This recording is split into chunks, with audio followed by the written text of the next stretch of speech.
Tu n'as pas remarqué comment le jeu sur les ailes est en train de disparaître petit à petit dans eFootball? C'est vraiment triste et pathétique. J'ai remarqué quelque chose d'intéressant ces derniers jours. Depuis un moment déjà, même les joueurs les mieux classés utilisent rarement des ailiers dans leur formation. C'est comme si tout le monde se tournait vers des formations à deux attaquants, probablement à cause du spam de centre. À ce stade, on a l'impression que les ailiers sont en voie d'extinction. Voir un joueur de haut niveau utiliser des ailiers dans sa formation signifie généralement qu'il maîtrise très bien ce style de jeu. Malgré cette expertise, très peu de joueurs semblent continuer à jouer ainsi. Quand je parle de jeu sur les ailes, je ne parle pas de ceux qui spamment de les centres ou les passes en profondeur. Je parle des joueurs qui prennent le temps de construire le jeu, qui comprennent les bases du dribble et savent quand centrer ou faire la passe. Honnêtement, je ne peux pas en vouloir aux joueurs d'abandonner le jeu sur les ailes.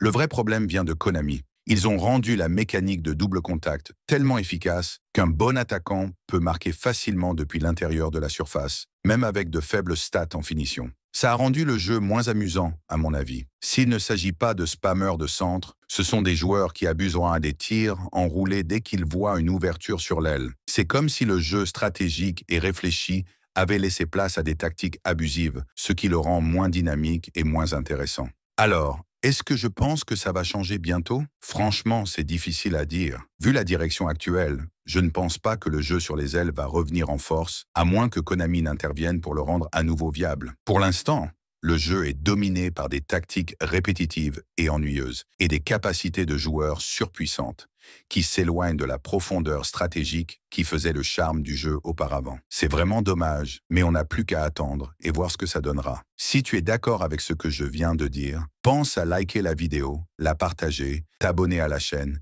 et surtout activer la cloche pour ne rien rater. Et pour ceux qui sont déjà abonnés, vérifiez bien que la cloche est activée. Merci à tous pour le soutien